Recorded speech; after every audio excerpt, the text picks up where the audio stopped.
Hai semua, selamat bertemu kembali di pelajaran IPA. Semoga tetap semangat dalam melanjutkan pelajaran. Kita akan melanjutkan pelajaran mengenai sistem pencernaan pada manusia. Sistem pencernaan adalah suatu proses memecah makanan atau makromolekul menjadi molekul lebih kecil atau mikromolekul sehingga dapat diserap oleh tubuh melalui pembuluh darah.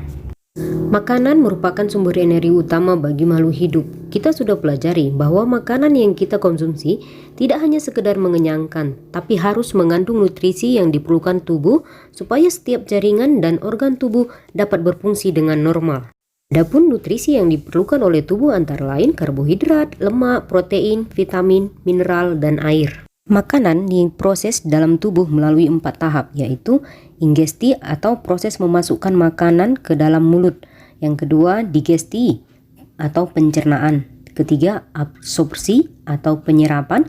Keempat, defekasi atau pengeluaran. Proses pencernaan makanan terbagi dua, yaitu yang pertama, pencernaan mekanis atau pencernaan secara fisik, yaitu ketika makanan dikunyah, dicampur, dan diremas. Ini terjadi di mulut dan di lambung. Yang kedua, pencernaan kimiawi. Terjadi reaksi kimia yang menguraikan molekul besar menjadi molekul yang lebih kecil. Saluran pencernaan manusia terdiri dari 1. Saluran pencernaan. Saluran pencernaan merupakan saluran yang dilalui bahan makanan mulai dari mulut, kerongkongan, lambung, usus halus, usus besar, rektum, dan anus. Saluran pencernaan pertama yaitu mulut.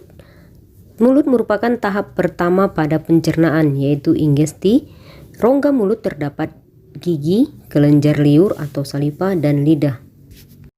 Gigi terdiri dari 3 macam, yaitu 1. Gigi seri atau incisor untuk memotong makanan. 2. Gigi taring atau caninus untuk mengoyak makanan.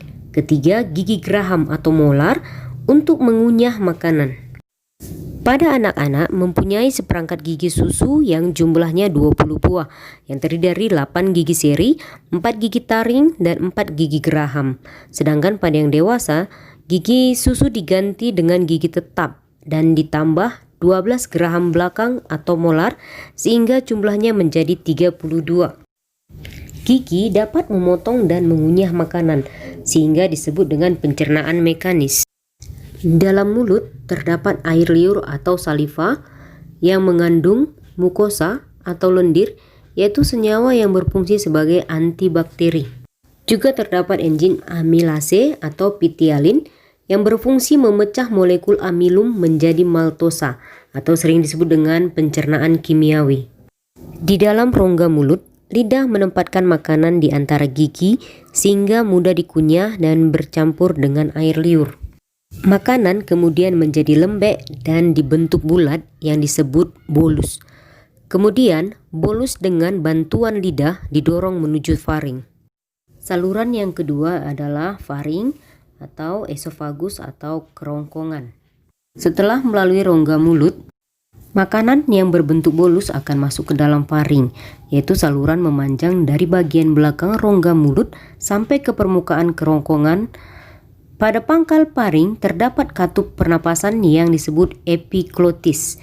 Epiglotis berfungsi untuk menutup ujung saluran pernapasan agar makanan tidak masuk ke dalam saluran pernapasan. Setelah melalui faring, bolus menuju ke esofagus atau kerongkongan. Otot kerongkongan berkontraksi sehingga menimbulkan gerakan meremas yang mendorong bolus ke dalam lambung. Gerakan otot kerongkongan ini disebut gerakan peristaltik. Setelah dari kerongkongan, makanan masuk ke lambung. Otot lambung berkontraksi mengaduk-aduk bolus, memecahnya secara mekanis, dan secara kimiawi bolus akan bercampur dengan getah lambung. Getah lambung mengandung HCl yang berfungsi untuk membunuh kuman-kuman yang masuk bersama bolus dan mengaktifkan enzim pepsin. Pepsin berfungsi untuk mengubah atau memecah protein menjadi pepton. Sedangkan enzim renin berfungsi mengendapkan protein kasein yang terdapat dalam susu. Setelah melalui pencernaan kimiawi di dalam lambung, bolus menjadi bahan kekuningan yang disebut kimus atau bubur usus. Kimus akan masuk sedikit demi sedikit ke dalam usus 12 jari. Pengaturan ini dibantu oleh adanya sphincter yaitu otot-otot yang tersusun melingkar antara lambung dan usus 12 jari. Saluran keempat, usus halus. Usus halus memiliki panjang sekitar 8,25 meter. Sangat panjang bukan? Usus halus terdiri atas 3 bagian, yaitu usus 12 jari atau duodenum dengan panjang sekitar 0,25 meter, usus tengah atau jejunum dengan panjang sekitar 7 meter, dan usus penyerapan ileum dengan panjang sekitar 1 meter. Dinding duodenum terhubung dengan saluran getah pankreas dan saluran empedu, di mana pankreas menghasilkan 3 enzim, yaitu 1. Enzim tripsin yang berfungsi untuk memecah pepton menjadi asam amino. 2. Enzim amilase memecah amilum menjadi maltosa. 3. Enzim lipase memecah lemak menjadi asam lemak dan gliserol. Getah empedu dihasilkan oleh hati dan ditampung di dalam kantong empedu. Getah empedu disalurkan ke duodenum yang berfungsi untuk mengemulsi lemak sehingga lebih mudah untuk dicerna oleh enzim dan membuat lemak agar larut dalam air. Pencernaan makanan dilanjutkan di jejunum sebelum zat-zat makanan diserap. Penyerapan zat-zat makanan terjadi di ileum.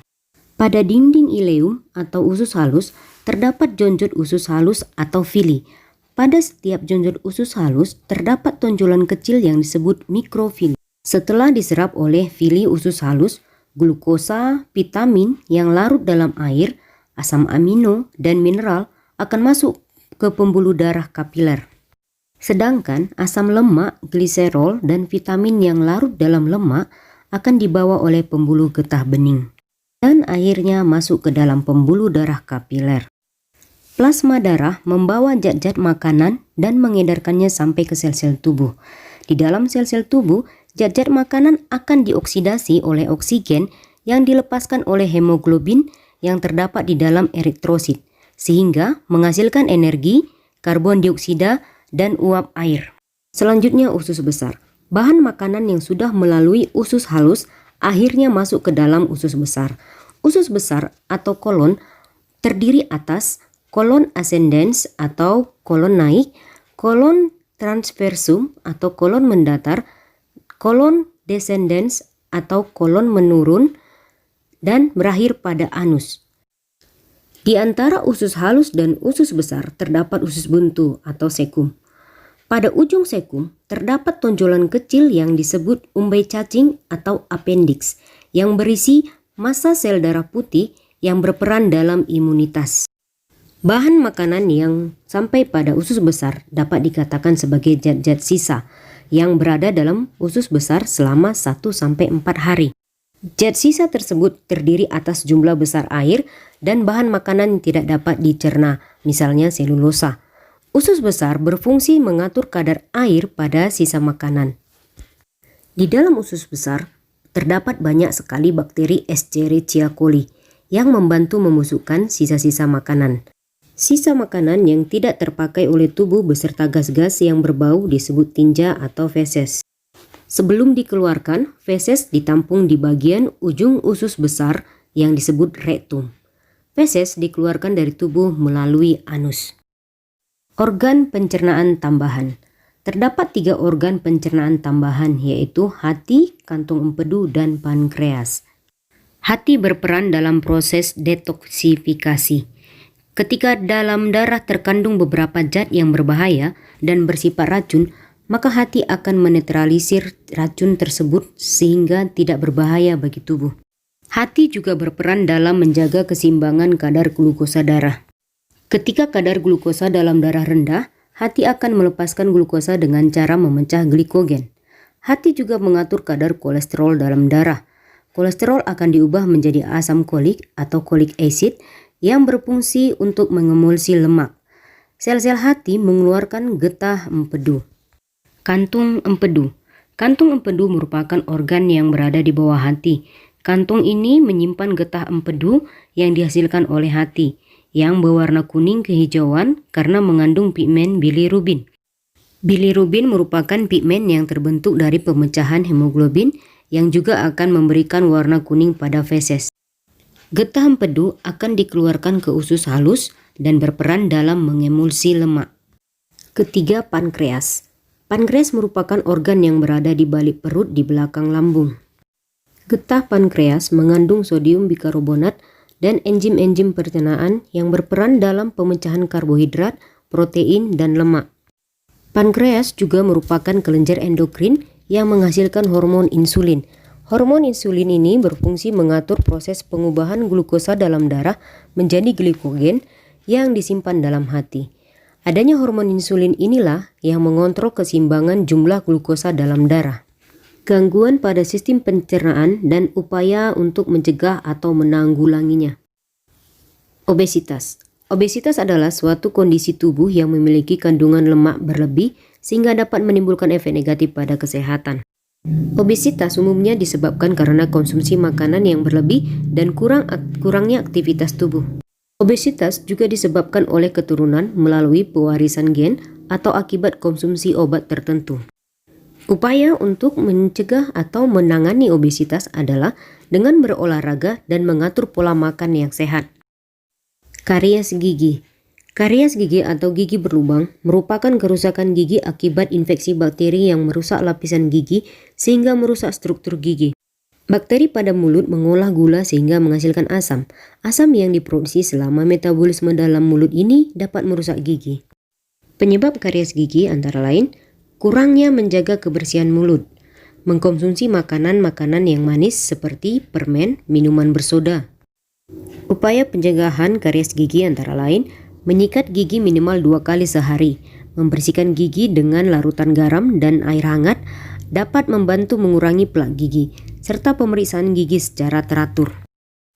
MAH atau gastritis. Sakit MAH merupakan penyakit yang menyebabkan terjadinya peradangan atau iritasi pada lapisan lambung. Penyebabnya meningkatnya asam lambung, infeksi bakteri Helicobacter pylori, stres, makan tidak teratur, dan mengkonsumsi makanan yang terlalu pedas atau asam. Pencegahan sakit MAH dengan cara makan teratur, makan secukupnya, cuci tangan sebelum makan, menghindari makanan yang memicu produksi asam lambung yang berlebih seperti makanan asam, makanan pedas, dan kopi. Juga menghindari stres yang berlebihan. Hepatitis. Hepatitis merupakan penyakit peradangan pada hati. Orang yang menderita hepatitis ringan memiliki gejala seperti orang yang terkena flu, yaitu sakit otot dan persendian, demam, diare, dan sakit kepala. Penderita hepatitis akut dapat mengalami jaundice, yaitu menguningnya kulit dan mata. Hepatitis apabila tidak segera ditangani dapat memicu fibrosis atau kerusakan pada hati dan sirosis, gagal hati kronis. Sirosis dapat meningkatkan resiko berkembangnya kanker hati. Penyebab penyakit hepatitis yaitu virus hepatitis B, bakteri, jamur, protozoa, racun seperti alkohol, dan penggunaan obat secara terus-menerus seperti parasetamol. Konstipasi. Konstipasi merupakan kondisi feses keras atau kering sehingga sulit dikeluarkan. Penyebabnya adalah kurang asupan makanan berserat dan kurang minum.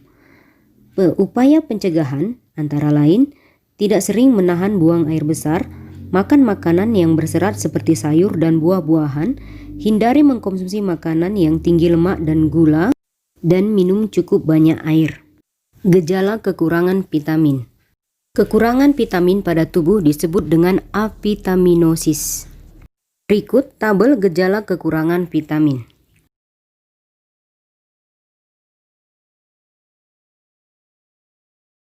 Gejala kekurangan mineral. Kekurangan mineral juga dapat menyebabkan gangguan pada tubuh. Berikut tabel gejala kekurangan mineral pada tubuh. Demikianlah pembelajaran kita mengenai sistem pencernaan pada manusia. Tetap jaga kesehatan, semangat, dan sampai jumpa lagi. Terima kasih.